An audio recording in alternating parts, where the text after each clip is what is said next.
आणि आताची महत्त्वाची बातमी, कोरटकरच्या जामीन अर्जावरची सुनावणी पूर्ण झालेली आहे। कोरटकरच्या जामीन अर्जावर आता उद्या निकाल दिला जाणार आहे।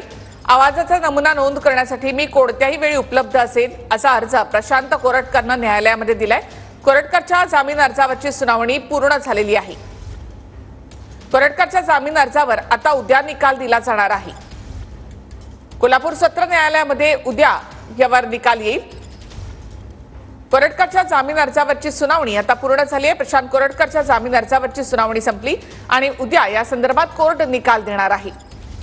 कोल्हापूर सत्र न्यायालयामध्ये ही सुनावणी झालेली आहे आणि कोल्हापूर सत्र न्यायालय प्रशांत कोरटकर याच्या जामिनावर उद्या निर्णय देईल। अधिक माहिती आपण घेऊयात आमचे प्रतिनिधी भूषण पाटील यांच्याकडून। भूषण, आज काय नेमका युक्तिवाद झाला?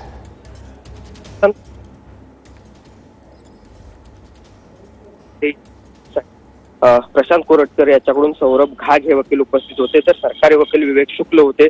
इंद्रजित सावंत यांच्याकडून असीम सरोदे हे देखील न्यायालयामध्ये सुनावणीसाठी उपस्थित होते। सौरभ घाग यांनी पहिल्यांदा जो युक्तिवाद केला, मोबाईल आम्ही जमा केलेला आहे, त्यामुळं स्वतः अटक होण्याची आता कोणतीही गरज नाही आणि जी कारणं पोलिसांनी अटक होण्यासाठी सांगितलेली आहेत ती मात्र गंभीर आहेत। कायदा सुव्यवस्थेचा प्रश्न अटक झाली नाही तर होऊ शकतो असं पोलिसच अशा पद्धतीची वक्तव्य कशी करू शकतात असा सवाल सौरभ घाग यांनी उपस्थित केला। यानंतर विवेक शुक्ल यांनी देखील आपला युक्तिवाद आहे तो केला। खरं तर स्वातंत्र्य म्हणजे स्वैराचार नाही आणि त्यामुळं या बोलण्याच्या स्वातंत्र्याचा गैरउपयोग या प्रशांत कोरटकरनं केलेला आहे। दोन समाजांमध्ये तेढ निर्माण करायचा प्रयत्न कुठेतरी या प्रशांत कोरटकरून झालेला आहे आणि त्यामुळं याची सगळी चौकशी होणं गरजेचं आहे आणि अशी वक्तव्य आणखी कोणी करू नये यासाठी ही अटक गरजेची आहे अशा पद्धतीचं मत विवेक शुक्ल यांनी व्यक्त केलं।